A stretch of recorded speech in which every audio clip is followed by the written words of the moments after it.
Wiley. Give him the sort of welcome you failed to give me, you bastards.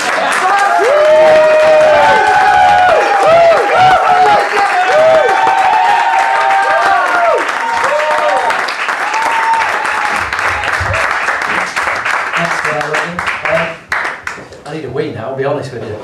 How's everybody, alright? You well? Yeah. Good. I've had a tricky couple of weeks, I'll be honest with you.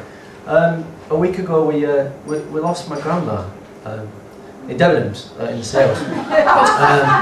No, I'm joking, of course, I mean, she died, but it's fine, we can...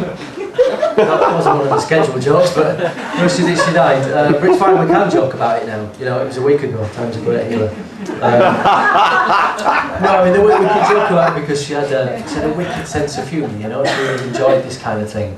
She would have liked it. She used to always tease my uncle, what was it she used to call him? A useless fucker, that's right. Yeah.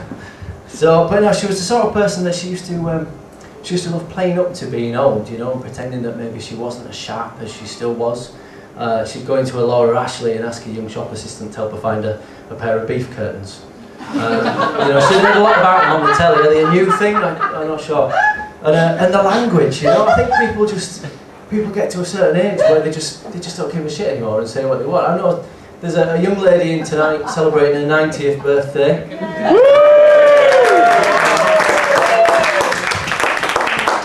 Swears like a trooper.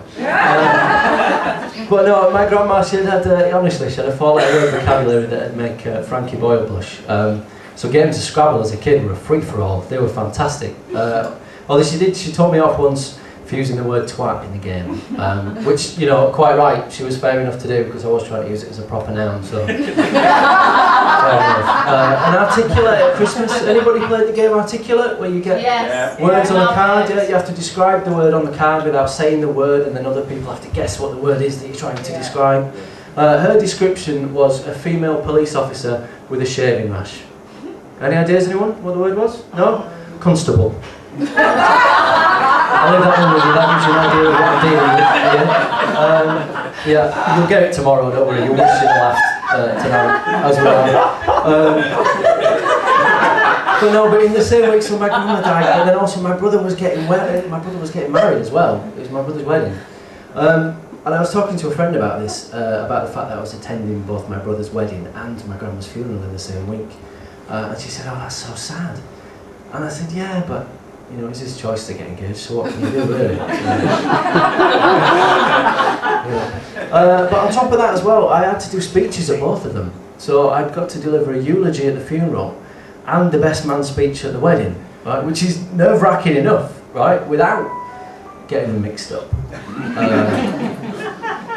I mean, to be fair, the people at the wedding party, they thought it was quite sweet that my brother, who's 6 years younger than me somehow, taught me how to read and write. But then the story about me and Grandma doing tequila shots out of the Mallorcan strippers' arse crack did not sit well with the mourners. And I thought the vicar was going to punch me when the slideshow started. Let's be honest.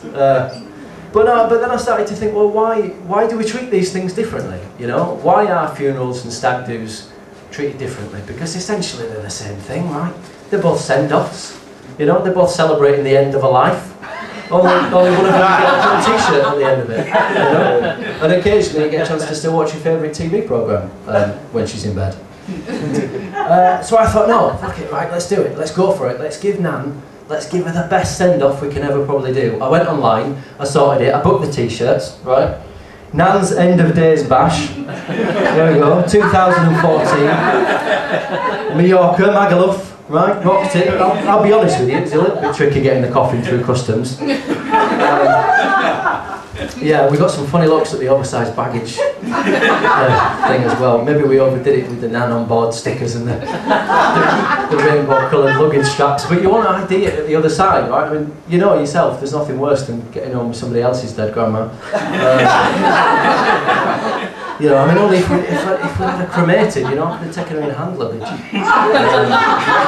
But, I mean, it was great once we got there. The deals we got in the bars were fantastic. She still qualified as concessions, so she got it. You know, we all got shots, and then at the top of the day off, she broke the record for longest on a booking Bronco. So, I knew those handcuffs would come in handy for something. And I guess the worst bit of it all is that it's all finished with now. You know, we're back here, we're finished, we're back at home, we're back to work, and it's a little bit depressing, really.